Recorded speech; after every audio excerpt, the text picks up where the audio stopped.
You're listening to an Airwave Media Podcast. Feel like who art Ed? Try to spice it. Who art is Mr. Wood art Ed me? Good. Either way, it's ambiguous. It works on so many levels. I know. That's off to a great start. Welcome to Who Arted, weekly art history for all ages. I'm your host, Kyle Wood, and today we're going to be looking at Jean-Honore Fragonard's most famous painting, The Swing. Before I get started talking about this work, I just want to take a moment to remind everyone to check the links in the show notes because voting for round 1 of Arts Madness begins Monday, February 26th. It's been really validating for me to see this tournament get bigger every year, and it's exciting to see that already I have teachers participating with their classes in several states across the US, and it looks like some coming in from Canada as well.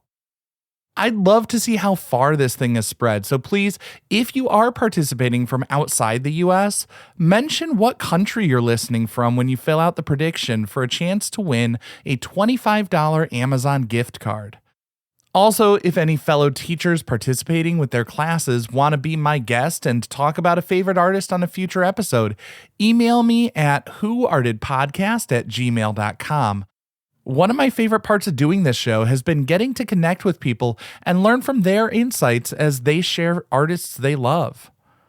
Now, on to the actual topic for today, Fragonard's painting of The Swing.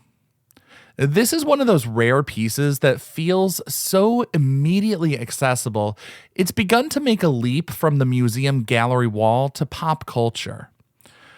Early in the immensely popular Disney movie Frozen, the character of Anna jumps up in front of the painting to mimic the expression of the woman on the swing. The moment was part of a song, setting the tone as Anna felt excited and anxious at the prospect of meeting new people, perhaps even a love interest. As she sang and danced, the casual viewer would take her pose before the painting as a sign of her lighthearted and joyous mood. Of course, from the start, Disney has been interested in creating animations with depth and a range of emotions. Their team consists of skilled and clever artists, and I don't think it's an accident that Anna posed in front of this specific work, as it worked to foreshadow a male suitor with, shall we say, less than noble intentions. While it looks light and fun at first glance, the swing is like an onion. The more you dig into it, the more uncomfortable it can become. Let's start with the surface. The swing is a relatively small painting, just about 2 feet wide and just under 3 feet tall. Not exactly tiny, but this was a turning point for Fragonard's career. Before this, he had been making grand historical paintings, but he had found that it was more lucrative taking private commissions. These smaller works would be kept in private cabinets to be viewed only by the owner and close friends that he wished to show it to. The swing was actually offered to another artist by the name of Doyen, but he turned it down because the idea behind the work was just a little too sleazy for him.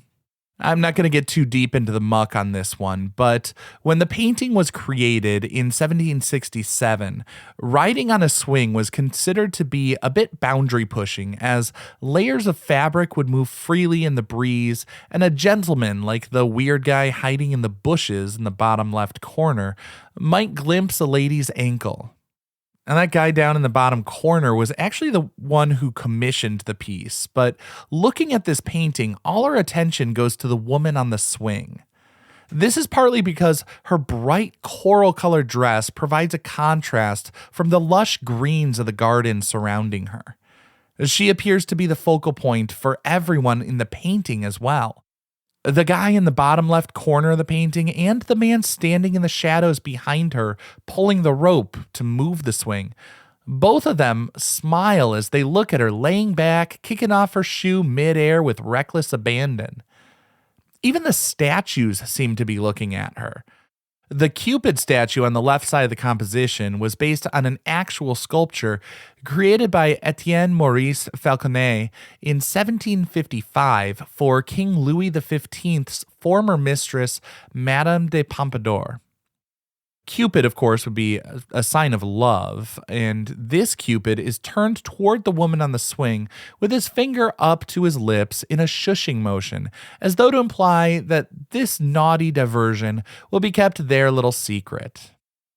In fact, the setting of the painting is a walled garden.